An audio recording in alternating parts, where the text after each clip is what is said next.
Pemirsa, dengan keberanian para relawan yang tergabung dalam Global Sumut Flotilla harus mengalami kejadian tidak menyenangkan dari tentara Israel. Mereka dicegat dan bahkan diculik oleh IDF. Akankah mereka selamat dan seperti apa perkembangan terkini? Kita sudah tergabung dengan Ibu Maimun Herawati selaku Koordinator Dewan Pengarah Global Peace Convoy Indonesia yang berada di Istanbul, Turki. Selamat siang Ibu, apa kabar? Selamat siang Mbak Anita, alhamdulillah kabar baik. Baik, Bu Maimun, kita tahu ya bahwa saat ini kondisinya kita sedang sedih sekali, sekaligus tegang gitu ya Bu, karena saat ini kita ketahui bahwa teman-teman kita yang sedang menjalankan misi kemanusiaan ini malah dicegat dan bahkan diculik begitu Bu oleh tentara Israel. Ibu, sebagai salah satu leader dalam misi ini Bu, tentu bisa Anda ceritakan Bu bagaimana solusi untuk meraih kembali nih Bu 5 WNI yang kini belum ada kontak. Iya, jadi kami memang kehilangan kontak dengan 5 teman yang ada di 3 kapal, dan itu sebenarnya sesuai dengan protokol intersepsi atau penculikan yang sudah kami sepakati bersama. Begitu kapal akan dinaiki oleh tentara penjajah, maka seluruh gadget komunikasi dibuang ke laut, begitu. Jadi putusnya komunikasi bukan di sesuatu yang asing, tapi memang sesuai dengan protokol kami. Apa yang akan kita lakukan untuk memastikan teman-teman WNI tidak ada masalah dalam perjalanan? Sebelum teman-teman naik ke kapal, sebenarnya sudah ada pelatihan non-violence training, di mana cara menatap IDF, cara menjawab IDF, cara bersikap di depan tentara penjajah, itu sudah dilatih untuk tidak men-trigger kebrutalan mereka, begitu. Nah, ini salah satu pengamanan utama dari teman-teman relawan kemanusiaan. Berikutnya kami telah menyiapkan tim pengacara dari Adalah, ini lembaga bantuan hukum yang ada di tanah jajahan Palestina, Israel, yang akan menunggu teman-teman jika dibawa ke Asdod atau Askalon. Semua teman-teman yang menjadi relawan Global Sumut Flotilla itu menandatangani Power of Attorney atau surat kuasa secara hukum. Insya Allah nanti teman Adalah akan menjadi tim yang akan memperjuangkan hak hukum teman-teman relawan yang diculik di perairan internasional. Baik, Bu Maimun, ini seberapa bahaya sih Bu untuk perairan internasional yang dilewati oleh para relawan ini Bu, hingga bisa dicegat begitu oleh tentara IDF sendiri? Iya, jadi apa yang dilakukan oleh IDF ini bukan sesuatu yang baru. Mereka mungkin bahasa tepatnya adalah mereka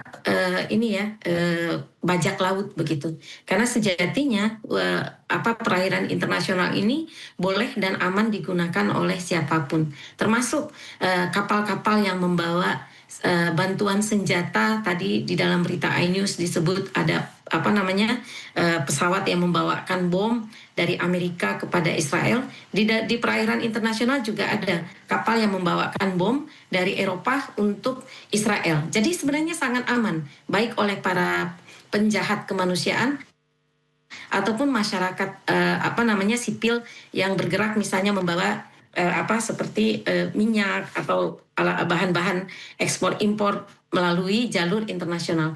Karena yang namanya laut internasional secara hukum internasional itu boleh digunakan oleh siapapun. Akan tetapi kita mengenal ada bajak laut, dan saat ini Israel sedang menjadi bajak laut kepada relawan kemanusiaan yang bawa popok bayi, yang membawa susu bayi, yang membawa pembalut perempuan menuju Gaza. Baik, Bu Maimun, ini apa sebenarnya sih Bu yang menjadi tujuan para relawan? Maksudnya tadi kan Ibu sudah jelaskan kurang lebihnya tadi adalah kebutuhan popok bayi, itu kan lebih kepada kebutuhan sehari-hari ya Bu. Apakah ada hal lain atau barang-barang lain yang dikirimkan juga Bu? Iya, kami membawa makanan tinggi protein, karena sampai sejauh ini jika didasarkan kepada gencatan senjata palsu yang ditandatangani dahulu, seharusnya ada 600 truk kemanusiaan yang boleh melewati Rafah untuk masuk ke dalam Gaza.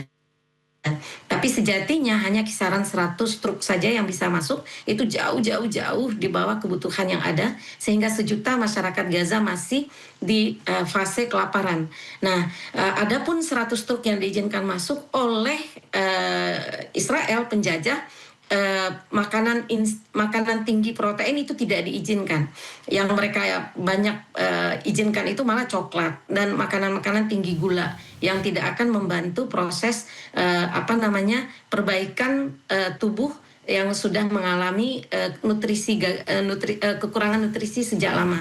Maka kami juga membawa makanan tinggi protein yang harapannya akan bisa membantu perbaikan gizi dari masyarakat Gaza. Baik Ibu, kita balik lagi Bu untuk pencarian mereka nih Bu. Untuk saat ini apa saja Bu yang bisa Ibu ceritakan? Ada upaya-upaya apa saja Bu? Iya, semenjak sebelum berangkat kami sudah berkirim surat kepada Pak Presiden Prabowo. Kami juga berkirim surat kepada Kemenlu. Setiap saya ada proses untuk persiapan Global Sumut Flotilla ini, karena saya juga steering committee, setiap negara yang saya datangi sebagai bagian dari persiapan, saya mengirim surat dan bertemu dengan dubes wilayah setempat. Pada saat kami membawa tim ke Turki, kami juga berkunjung minta diterima oleh konsulat Republik Indonesia di Istanbul. Pada saat teman-teman 9 warga negara Indonesia mendapatkan posisi di kapal, saya juga mengirimkan informasi kepada Kemenlu. Kami ada grup bersama dengan tim Kemenlu dan juga kepada dubes-dubes yang kemungkinan menjadi tempat dibuangnya secara paksa warga negara Indonesia seperti di Mesir, Jordan, dan juga di Siprus. Jadi komunikasi intens dan tentu saja kami berharap pemerintah melalui feeding informasi yang kami berikan ini bisa melakukan advokasi untuk pembebasan warga negara Indonesia dari penculikan penjajah Israel. Baik Ibu, berarti untuk sampai saat ini belum diketahui begitu ya Bu ya, posisi dari WNI ini sendiri ada di mana gitu ya Bu? Saat ini dari informasi yang bisa kami dapatkan, tapi saya tidak melihat wajah teman-teman ya, tapi hampir 100% itu bersama dengan relawan yang lain di atas kapal yang mereka ubah menjadi penjara di atas laut. Itu hal yang sama terjadi kepada 176 sahabat-sahabat saya yang juga diculik di perairan internasional lepas pantai Yunani pada 29 April.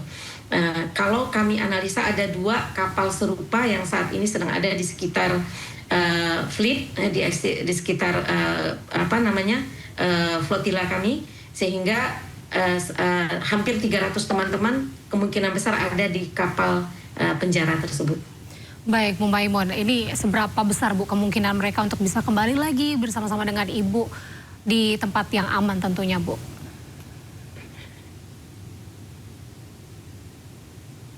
Dari pengalaman yang sebelumnya, GSF 1 ataupun pengalaman 29 April lalu, kecuali Saif dan Tiago yang diculik sampai 10 hari ya, teman-teman relawan kemanusiaan biasanya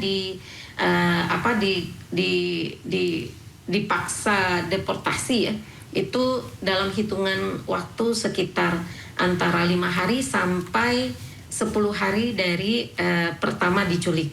Nah, ini kenapa ada perbedaan, karena untuk warga negara yang tidak punya hubungan diplomasi dengan Israel biasanya akan dipaksa menandatangan 24 jam voluntary deportation. Jadi dideportasi sukarela ya, nanti dari Asdod atau Askalon dibawa kepada wilayah ketiga begitu. Nah, adapun teman-teman yang negaranya punya hubungan diplomasi, biasanya teman-teman kami akan menolak untuk dideportasi dengan argumen kami tidak mencoba masuk Israel, jadi tidak ada hak untuk dideportasi. Kami sedang berusaha membawa bantuan kemanusiaan kepada Gaza. Nah, biasanya ini yang kemudian oleh tim adalah bantuan hukum itu masuk kepada sidang pengadilan begitu. Jadi waktunya lebih panjang. Baik, Bu Maimun. Ini bagaimana kondisi kapal yang lain nih, Bu? Infonya kan masih ada 4 kapal lain, Bu, di perairan. Oh Kondisinya tidak, seperti apa, Bu? ada 10 kapal yang sedang berlayar menuju Gaza saat ini, Mbak Oke. Anita. 10 kapal ya, Bu. Lalu kondisinya seperti apa, Bu, untuk saat ini yang 10 kapal ini? Kalau kami ada namanya situation room, di mana teman-teman di 10 kapal ini mengirimkan informasi terbaru. Teman-teman yang Indonesia yang ada di Kasr Sadabat, itu ada 2, Hendro dan Asad, itu sering mengirimkan foto dan video mereka lagi sholat, mereka lagi belajar Quran, gitu. Jadi baca Quran bareng seperti itu. Jadi situasinya semangat, dan di comment center itu kan ada satu layar besar ya Mbak ya, dan nggak sekali 2 kali mereka datang ke CCTV lalu teriak Free Palestine seperti itu. Jadi kalau suasana 10 kapal yang sedang menuju Gaza semangat begitu, dan mereka sama seperti kami juga yang ada di darat berharap bisa menembus blokade ilegal yang ditempatkan oleh Israel atas Gaza semenjak 2007. Baik, Bu Maimun, ini artinya 10 kapal yang tengah berlayar menuju ke Gaza ini sendiri yang dikatakan kondisinya masih normal begitu ya, Bu? Rutinitas bisa berlangsung dengan lancar. Ini apa yang terjadi dengan teman-teman lainnya yang tadi kita sudah bahas, Bu, bahwa ditahan juga gitu ya oleh Israel, tidak melemahkan atau membuat psikis dari teman-teman ini sendiri jadi lemah gitu ya, Bu ya? Iya, Mbak. Di waktu penculikan pertama 176 di Yunani, percaya nggak Mbak kalau saya sampaikan puluhan di antara mereka tuh maksa ingin terus naik kapal yang lain. Jadi kan sebenarnya kami tiap orang ini udah ada alokasi kapal ya Mbak ya. Jadi ketika 22 kapal itu dirusak karena dan ditenggelamkan, artinya kan teman-teman udah nggak punya slot di kapal. Itu pada minta-minta, pokoknya mesti ikut, sehingga perjalanan Yunani ke Turki itu ada beberapa 10 kapal kalau saya nggak salah yang overload karena membawa teman-teman yang ingin berlayar dari Yunani ke Turki, Marmaris. Jadi secara psikologi seperti itu. Jadi walaupun ada ibu namanya Ibu Salwa dari Bahrain, usia beliau saya rasa sudah 74 tahun. Beliau termasuk yang diculik di perairan lepas Yunani 29 April. Tapi minta maksa untuk tetap bisa berangkat ke Gaza, dan beliau termasuk yang naik kapal di Marmaris. Ini saya kenal dekat karena kami sering ngobrol. Jadi secara psikologi seperti itu, Mbak. Baik, Bu Maimun, bisa nggak sih Anda ceritakan sedikit terkait dengan tadi info-info yang disampaikan oleh teman-teman yang sempat pernah diculik, lalu akhirnya selamat? Apa sebenarnya yang terjadi selama masa penculikan itu, Bu, di sana? Apa yang mereka alami pengalamannya? Ada 2 macam ya, Mbak ya. Teman-teman yang biasanya taat protokol non-violence, jadi bahkan cara bicara, cara menatap, itu sudah diajarkan supaya tidak men-trigger kebrutalan dari tentara penjajah. Biasanya mereka selamat, tidak tersentuh, tidak ditendang, tidak apa, walaupun misalnya kayak disuruh tiarap yang kayak gitu disuruh begitu. Nah akan tetapi ini biasanya kemarin kami analisa dari teman-teman yang berasal dari paspornya agak kuat begitu, alias mungkin dari Amerika atau dari Prancis begitu ya. Tapi saya tidak bisa mengatakan siapa yang melakukan ini. Ini biasanya cenderung agak-agak kalau kemarin itu kan Saif sama Tiago dipisahkan. Nah teman-teman ini yang berasal dari Global North ini dan sebagian Global South itu protes dan kemudian teriak dan meminta supaya Saif dan Tiago dikembalikan kepada teman-teman karena kan dia dipisahkan. Nah ini yang kemudian menyebabkan teman-teman yang protes ini ditendang, diseret, sehingga 34 teman kami harus dibawa ke rumah sakit pada saat turun di pelabuhan Yunani dari 176. Baik Ibu, berarti sampai dengan saat ini untuk perlakuan-perlakuan yang diterima oleh teman-teman yang pernah menjadi sandera di IDF ini sendiri, laporannya, infonya masih sebatas itu ya Bu. Apakah ada kekerasan-kekerasan lain yang mereka pernah alami Bu? Jika terpancing oleh triggernya IDF itu sendiri. Iya, penyiksaan seperti itu lalu kemudian dipisahkan. Jadi tidak tidak bersama dengan yang lain tapi dimasukkan ke dalam tempat terpisah. Jadi mereka menjadikan di dalam kapal penjara itu ada kontainer-kontainer. Jadi orang yang dianggap mereka melawan dan berbahaya itu dipisahkan di kontainer yang terpisah, begitu. Tapi kalau makanan masih diberi makan ya Bu ya mereka ya Bu? Terbatas biasanya. Jadi tidak seperti kalau di kapal kita masak pagi, sore, malam begitu ya. Saya juga sering masak di kapal induk SAF-SAF dari Barcelona ke Italia. Kalau di sana ya terbatas, tapi ada begitu. Tapi sejauh ini 62 orang itu sudah menyampaikan kepada kami tekad untuk hunger strike. Jadi tekad untuk protes dengan tidak makan dan minum. Itu ada 62 data terakhir. Jadi jika diculik oleh penjajah, mereka akan menolak makan dan minum sebagai protes terhadap penculikan tersebut. Jadi kalau bahasanya, we cannot control them, but we can control our body. Kita nggak bisa mengontrol tentara penjajah, tapi kita bisa mengontrol badan kita, dan itu cara untuk memprotes penculikan di laut internasional, begitu. Baik Ibu, berarti selain dengan pembekalan oleh relawan-relawan yang di Global Smooth Flotilla itu sendiri, memang selain mereka mempunyai tekad yang kuat begitu ya Ibu, untuk sebagai relawan yang benar-benar totalitas memberikan bantuan kemanusiaan, namun memang personalnya masing-masing memang begitu teguh akan pendirian masing-masing ya Bu ya? Iya, dan sebenarnya semua WNI sebelum memutuskan naik ke kapal itu sudah disampaikan berbagai risiko, Mbak Anita.